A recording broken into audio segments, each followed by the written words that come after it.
supposedly the bodies of Arthur and Guinevere. Okay, now it's quite interesting the way that when they found him, because it was not long after they'd had a terrible fire, and so really the monks might have needed to generate a lot of funds after the fire for rebuilding and everything, and to get pilgrims there. Oh, Arthur, everybody loved Arthur, you know. That would have been a good thing. Now, I think Henry II was told about it, and he didn't want people to know particularly, but by the time you come to the period of Edward I, important to remember that in a moment, Edward I was a big fan of Arthur.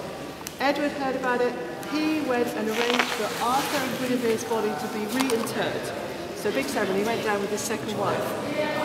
It was fortunate for Edward to say, I'm reburying Arthur. He was fighting with the Welsh. The Welsh kept saying, Arthur's going to come back and absolutely slaughter him. Edward could say, he's dead.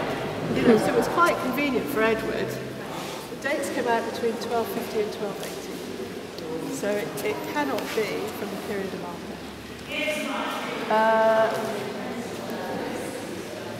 When Geoffrey of Monmouth wrote the history of Britain, he writes about King Arthur as a true person. So everybody in the medieval times absolutely believed there was a king, a historical King Arthur. So much so that Henry uses that later.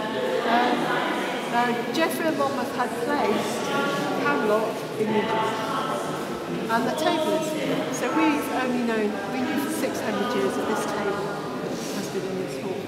But it wasn't until we tested that we realised it cannot have been Arthur's table.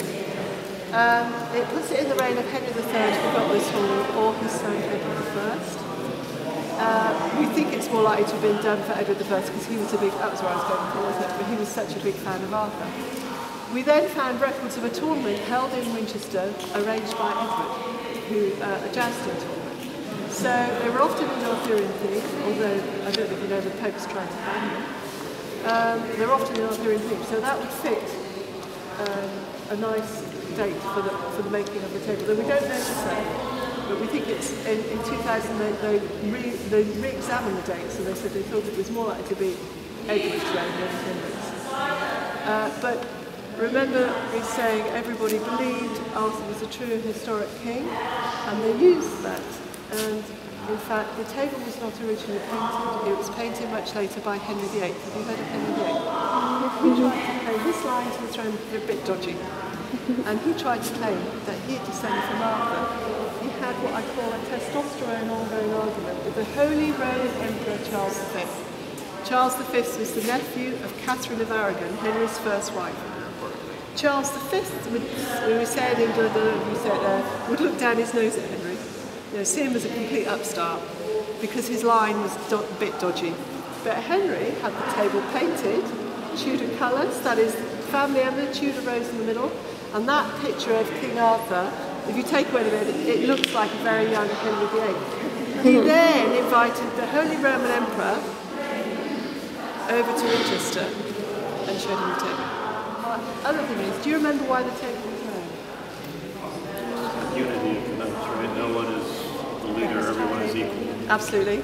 So my personal opinion is that Henry ruined that table when he painted it. I wouldn't have said anything because I'd have lost my head too, but because once he's put an image of the king on there, he then has made a prominent place on the table, and you just think,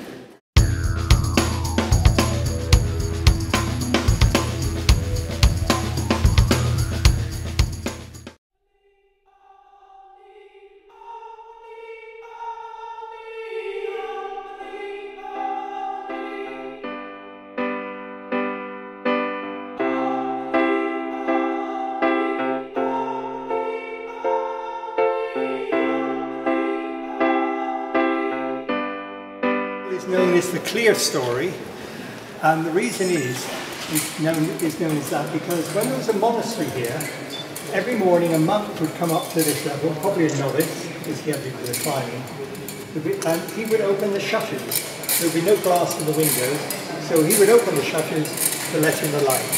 Hence the expression clear story. That's right.